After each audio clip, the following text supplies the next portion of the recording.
Hey guys, it's your boy Nico here from the Small Axe Podcast. I want to show you how to use your small axe to build a lasting empire. You see, not everybody begins their investing career with millions of dollars, a huge network of investors, or the knowledge necessary to become successful in this space, and that's okay. What I focus on here on this podcast is helping you hone your skills, sharpen your tools to become the best investor that you can be. Now, I want you to sit back, relax, and enjoy this show. If you have any questions or you want to reach out to me or the guest, feel free to do so. Love you guys. Alrighty, small axe people, small axe community, small axers, the axe sharpeners. It's me, it's Nico. It is a beautiful day today, and I'm coming to you live and direct from my home, my small axe podcasting studio, where I want to share with you another solo episode. Yes, I keep getting people asking me about it. Yes, people are giving me good feedback. So yes, I will continue to deliver and provide as much value as I possibly can. That's the goal. And I kind of like it. I really enjoy the feedback. So thank you guys. Let me know if you like this. You know, please subscribe, leave a 5-star rating, write a review if you're liking these episodes. Please, even more, share with somebody that you might feel will get some value out of this as well. Help this podcast grow. That would be just mean the world to me. So I would appreciate that as well. Let's jump into this one. Let's get to the closing table. All right. Getting to the closing table is not easy, guys. There is so much work involved. I don't know, like how the stress involved with it is just overwhelming at times, or exhilarating, depending on how you look at it. I enjoy it, but it is a wild time. So you got to get from point A to point B. First of all, you got to get a deal in contract, and that is a complete other beast in itself. How do you get a deal under contract without overpaying, right? It is really challenging. It's been challenging, especially in the most competitive markets, like my market of Tampa, Central Florida. In these competitive markets, you're going to have to do something special to get to the closing table. One of the main things that brokers look for or sellers look for is somebody that can close a deal. Now, closing a deal might be more important than 50 grand on the purchase price or so, something like that. Somebody that has experience closing deals is important. But how do we get to that closing table? Let's talk about that today. So now you got a deal under contract somehow, and I guess this is going to prompt me to make another video or another recording, another podcast about how to get that deal under contract. And I've spoken about it before, but I can go in greater detail. But you got a deal under contract. We're assuming this. Now you're off to the races, and it's time to get this thing to the closing table. You need a person on your team or people on your team that are going to drive this thing home, that are going to hold people accountable, make sure you're in line with the timeline and getting in all the documents you need to get in while keeping yourself safe through the due diligence period. And let's stop there for a second. So you're under contract. You probably have some earnest money, some EMD, earnest money deposit in the deal, and you're off to the races. EMD, the typical EMD is about 1%. And there was a time, a couple of years, where that money was going to go hard day one, meaning you're not going to get it back if you don't close this thing. And I was a victim of losing that hard money down on one of my first go-arounds.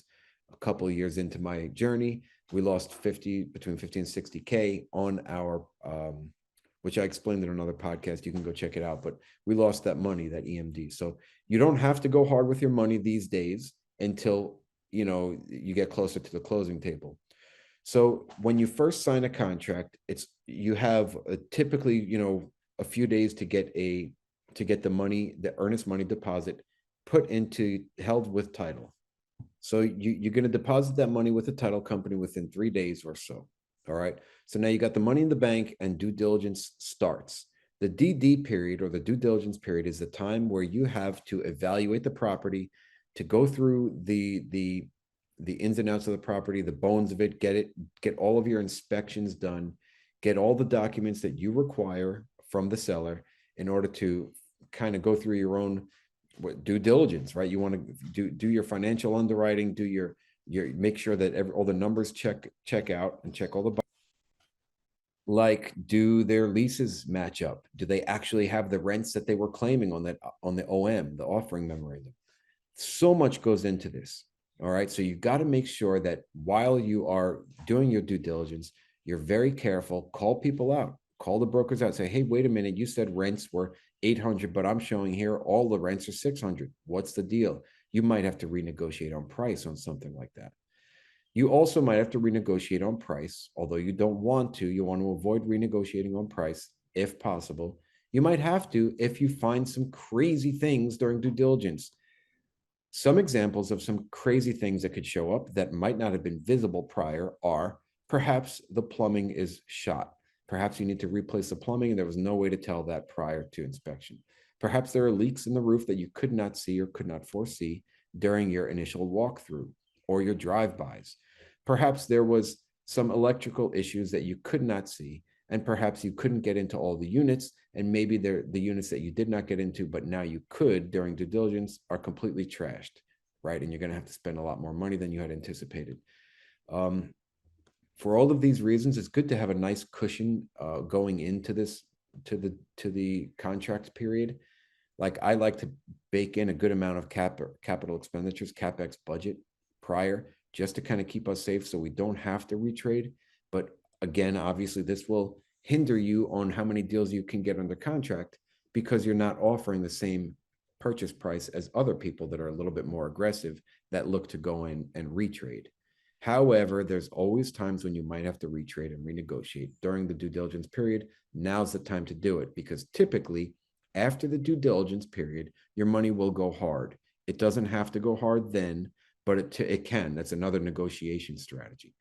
All of these strategies are meant to negotiate. All of these criteria are for you to negotiate with the seller. The seller might like the fact that you have a very short due diligence window. You know, if you wanted to be more aggressive on your offer, instead of coming up in purchase price, perhaps you can just drop the due diligence time frame. If you know enough about the property, or you have the resources to get the inspections done right away and quickly, why not shorten the due diligence period, especially on a newer asset? Okay.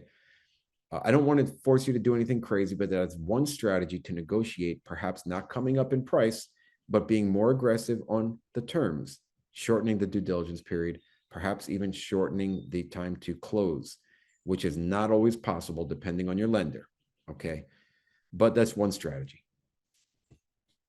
During the due diligence period, it is important to verify all the information is accurate and up to your likings and up to your standings. And this is the time to renegotiate. And you are not going to be able to negotiate after the due diligence period is over.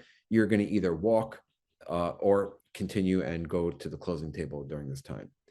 Also, during the due diligence period, you need to be raising capital and putting your team together if you have not already done so. For all of my projects, I syndicate deals, so I am simultaneously raising capital during this time. So one strategy for negotiating stronger terms, typically on purchase price, is to reduce the due diligence period. All right, so the typical due diligence period is 30 days. This gives you plenty of time to do all the types of inspections you might need, right? Some of the inspections include, obviously, you do your typical multifamily inspection, where you're going to have an inspector go in there and they're going to pick apart the units, go through every single unit, detail items that should be replaced or that are hazards, etc. A good multifamily inspector is also going to get up on the roof, check out the quality of the roofs, will itemize all the items that, like, for example, water heaters in the units that might need replacement, try to get some tags and some numbers of like dates of when these things were purchased. Sometimes they're written on there, sometimes they're not. They will look at the other components like the AC units. They'll take note of all that, as well as the sidewalks, the cracks in the foundation, any downspouts missing from the gutters. They really do a very thorough job in the inspection. Some of it might scare somebody off if you're not really versed on how to read those inspection reports. So you want to talk with somebody that is well versed in it, because not everything that they say is necessarily a red flag. And I'm not going to get into the nuances of that right now. If you want to, you can reach out to my partner, Shane Deckert. He is the guy to talk to when it comes to reading those inspection reports. But after that, you might need more inspections. For example, we have to get a lot of times a septic inspection if we're dealing with septic tanks, where we call in a company to drain the septic tank and check out how well it's working, etc. Sometimes we need to scope the lines and look at cast iron piping, see if there's any roots in the pipes, etc. Sometimes we need to get a special roofer up on top. So there are different inspections that you need to coordinate, and those inspectors are not always available. And then there's a turnaround time of getting that report back into your hands and internalizing it and seeing if you need to renegotiate. So this due diligence period is the time that you're going to be verifying whether or not the property is what you thought it was. And if it is not, now you have to renegotiate while you are simultaneously raising capital, getting the capital together, or as a joint venture, still getting the team together and getting the capital together as well. You also have to ensure that your that your attorney is involved throughout this process. So you want to link up your attorney and everybody on your team on an email thread if the title company has not already done so, right? And to talk, to kind of make sure that everybody's on the same page. There's going to be a lot of back and forth throughout this period, and making sure that everything goes smoothly and according to plan, and you hit your closing target date. Okay. It's also important to get your insurance quotes lined up. Make sure you have the proper coverage required by the bank if you're going through a bank. And that's a whole nother thing. You need to make sure that all the documents are into the bank for closing. The bank is going to do their own underwriting on the property, and yourselves, whoever is going to be signing on the loan for this deal. And there is just a lot of paperwork that needs to get taken care of, and it's all time consuming. Okay, and then there's back and forth and adjusting. For example, when we draft our PPMs, private placement memorandums, and our subscription agreement, there's an intake form that we fill out, and our operating agreement. We fill out these intake forms for the attorneys, and then they are a moving target until we close, right? So, for example, I might have, this is a whole nother conversation now that I'm thinking about it, but I might have 25% ownership of the general partnership team. Okay.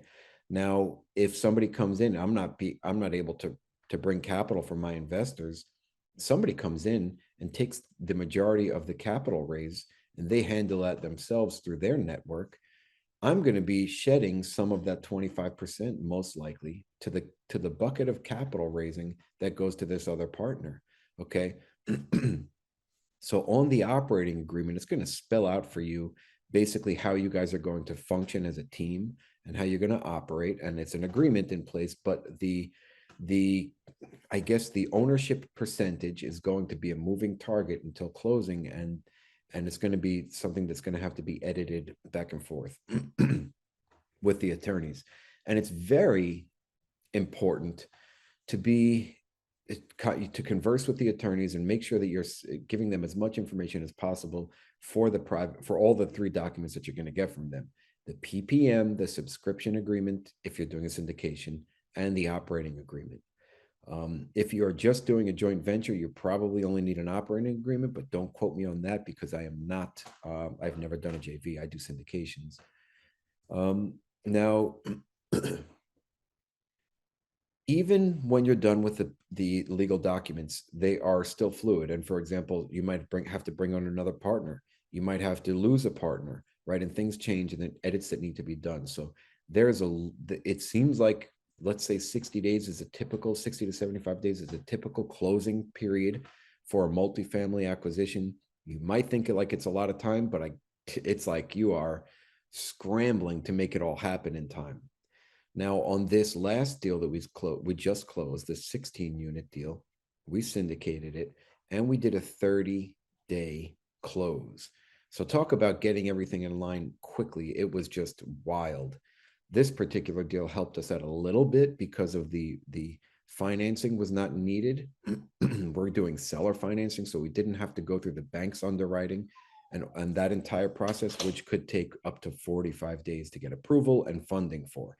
We skipped that and bypassed that. The seller is holding the note, which allowed us to just bring that down payment. So we got to focus exclusively on the capital raise while doing our due diligence as well as our legal docs. So when you're going through this process, just know that there are so many moving parts.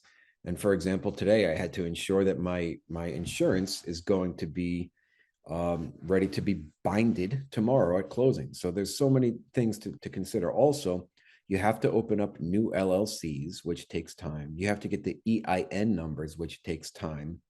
You need those EINs to open up your bank account because you need a new bank account for each property.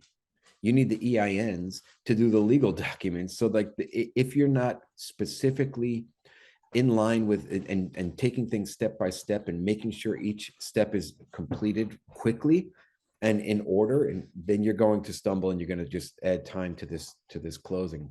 So we signed our agreement on, I guess it was March 8th or something like that, and exactly, or March 11th rather, and exactly 30 days later or whatever, 1 month later it is, we're closing. Okay, that's not typical. Typically you'll have a 30-day due diligence period and then 30 to 45 days after that to fund the deal and close. But obviously during that due diligence period, you are also simultaneously going through all the steps of gathering the capital, the banking, the financing for it, as well as the legal documents and anything else, and the due diligence that needs to get done, as well as renegotiating. And I need to add here that there are sleepless nights. There are nights where you're like panicking, especially if you have money go hard. Although, like I said, today, this being spring of 2024, you don't necessarily need to go hard with your money, especially not on day one. You can have your money go hard, meaning you're not going to get it back if you don't close, either after the due diligence period or put in a financing contingency in there to save you if you can't get the proper financing you want. This was a big thing when financing was a moving target, and when people were going to the closing table and realizing their terms were then a point different, which could be a huge difference in cash flow. So if you have a financing contingency, or if you're a little bit worried rather about whether or not the financing is going to play out the way you want it to, put in a financing contingency. But again, you don't want to waste the seller's time, 60 to 75 days of his or her time, and you don't want to waste your own time sitting here, and going this far, spending money and then leaving. There are some hard costs that are involved with getting a deal to closing, even if you don't close. For example, the legal fees you're going to be paying regardless, as well as the inspection fees. So you're paying those regardless, even if your EMD is refundable. And at this point, you could be $10,000 into it. So you don't want to just walk away from a deal. And also, if you're known, if you get branded as somebody who retrades and or walks away from a deal, you will likely never do a deal with, well, let me finish that statement and then I'll restate it. You will likely never do a deal again with that broker, and brokers talk. So you might not do deals with other brokers in that market. However, there are things that are retradable, as I was saying earlier, that are acceptable to retrade on. For example, if there was no way to tell that the building was structurally unsound, there's a huge crack in the foundation, and you only found it through your inspections and due diligence, then yes, retrading is absolutely acceptable and you have to. But if you go in there and say, well, now my contractor gave me a different bid on renovating the units when you already saw the units, and now you just want to do different upgrades or change your business plan, that is not acceptable. You cannot retrade for that, and you will be branded as a retrader. Don't do that.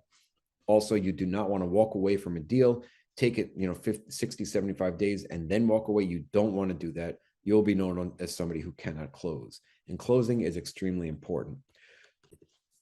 So you need somebody on the team that is going to drive this thing home, because it takes a lot of steam, a lot of focus, a lot of energy, and commitment to getting this thing done and driving it home. You need somebody strong on your team, the closer, to close this thing. And it is all hands on deck. So also, if you're raising capital like I did, you got to do like a webinar. You got to make sure that the investor portal is set up, which is another pain in the butt. You got to make sure that the investor portal is linked to the bank account, and the PPM docs, all the legal documents are in there and uploaded and ready to be e-signed, which is a whole nother few days of process, either whether you're doing it yourself or you're getting white glove service from the company that you're working with. We use Invest Next. If you want, I could send you a link to InvestNext to sign up for them as well.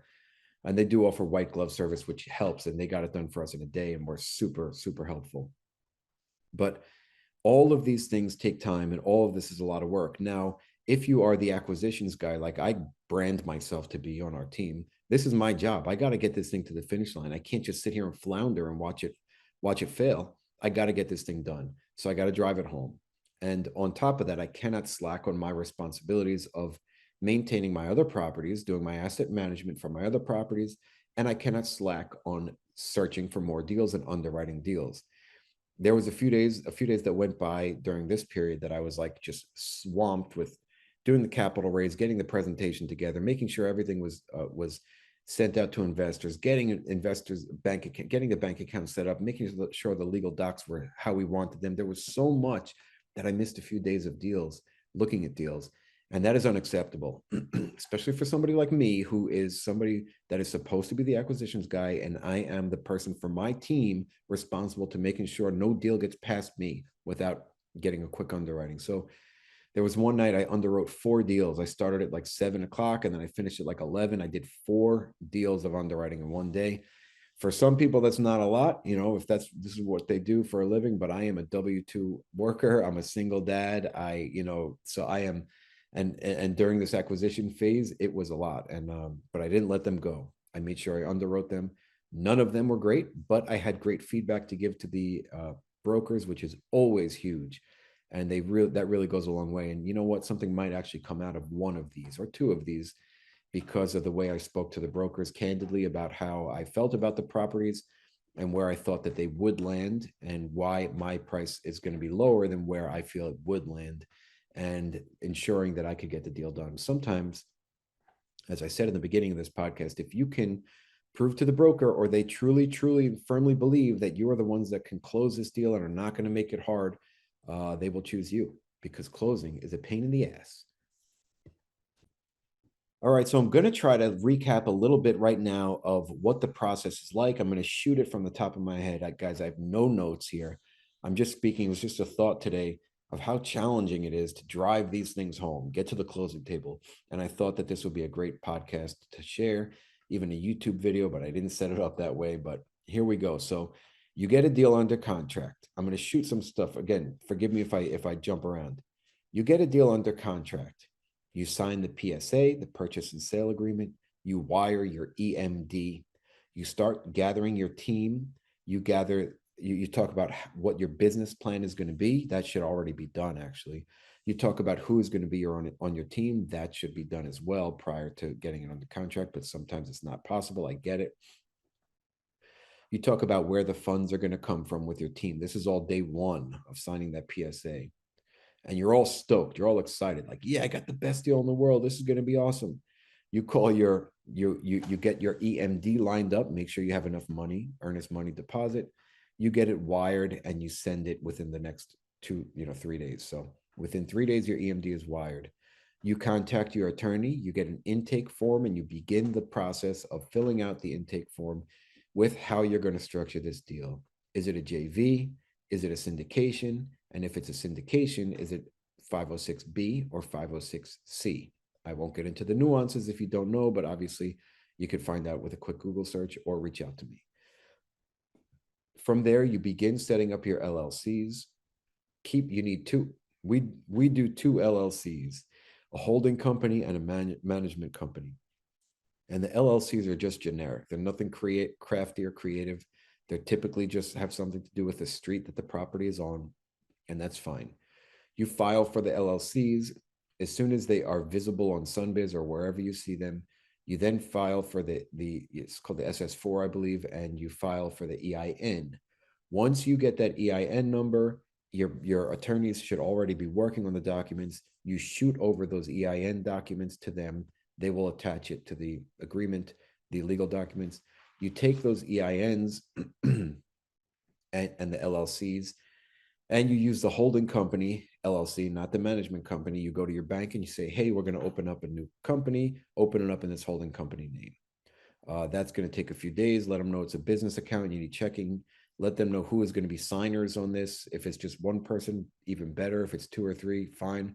But you need to present to the to the business banking department an operating agreement that needs to be completed by the attorney. Make sure that's all said and done. Have it signed by all parties and get your bank account open. Now, ensure with a bank account that you, when you open up the bank account, that you have the ability to accept funds. So you want to get wiring instructions right away. You want to link your bank account to your investor portal if you have one, or you want to at least get the wiring instructions so you can have your partners, if you're doing a JV, wire their funds into that account. And you're going to be communicating with the title company this entire time. Make sure everybody is CC'd on that conversation between you and the title company, who needs to be. You, the title agent and the title team, the broker involved, perhaps the seller, and your attorney, your legal counsel, as well as your team members should all be CC'd on that, and the property manager. The property manager is going to come in later on in the conversation to talk about the exchange of keys and things like that. And during this time, you're also going to call your inspector and have it and set up an inspection. Make sure that you get it approved, an approved day and time with your broker. Be on site if you can, or at least have at least one member from your team on site. Now, you're going to once you have the account set up, you should be, if you're doing a syndication, speaking with people, warming people up, saying, hey, I have a deal coming. We're going to have a webinar a week from now or 2 weeks from now. Obviously, the sooner the better, because you cannot just wait on these things. Set up, I use Canva or PowerPoint to create a presentation. Get some legal disclaimer up front in the beginning of the presentation, what you need. Ask your attorney for that, and create a presentation. Create a Zoom link and invite everybody you know to this presentation, and invite your partners and practice and rehearse it prior, and invite people typically a 7 p.m. Eastern, or maybe 8 p.m. Eastern, so you can get the 5 o'clock people leaving work from California as well to attend. Get as many people to attend these webinars as possible. And even if they're not going to invest, but just to support you and help you learn and grow, help you practice your microphone voice, and speaking in front of people. Once the presentation is done, at this point, the legal docs should be done and uploaded to the portal so that you can begin accepting funds from investors if you're syndicating, or from JV partners if you're doing a JV, as soon as the presentation is over. You cannot have, it's undesirable to have your presentation completed and then no call to action from your investors. You want to have the portal set up where people can go review the legal documents, review the offering, sign the legal documents if they're going to participate, and have an opportunity to wire the money that night. Okay.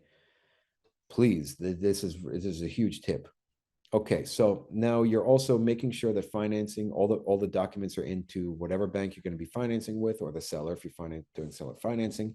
Make sure all the documents are in and you're not missing anything. Check on them on the status of whether or not it's with underwriting yet, because the terms are going to change on these things, and they change frequently, and then you have to change the PPMs and update everything. So make sure that you are communicating frequently, daily, with your bankers, okay, to ensure that they're going to hit that 45-day close. It's typically a 45-day close for a local lender, could be longer for Fannie Freddie. So make sure that you're meeting all their requirements, giving them all the paperwork they request. Usually it's upfront, there's obviously a lot of documents, but you need a PFS, an SREO, a schedule of real estate owned, and a personal financial statement. If you don't have a template for that, the banker will provide you one. So will the Fannie Freddie, whoever you're working with. Okay, so I think I'm talking a lot here, guys, but I'm loving this, and I hope you're loving it too. So once all the money is in the bank and you're ready to wire, you can let the broker know, let everybody know, and then you go to closing. So for me personally, I do remote closing, so I also have to ensure that the title company understands that it's a remote closing, and we set up a time with a mobile notary sometime during the day that will also allow us to complete the documents with a mobile notary, get it to UPS for overnight shipping or same day shipping or whatever it is, so that the documents could be in hand and we can actually close that day.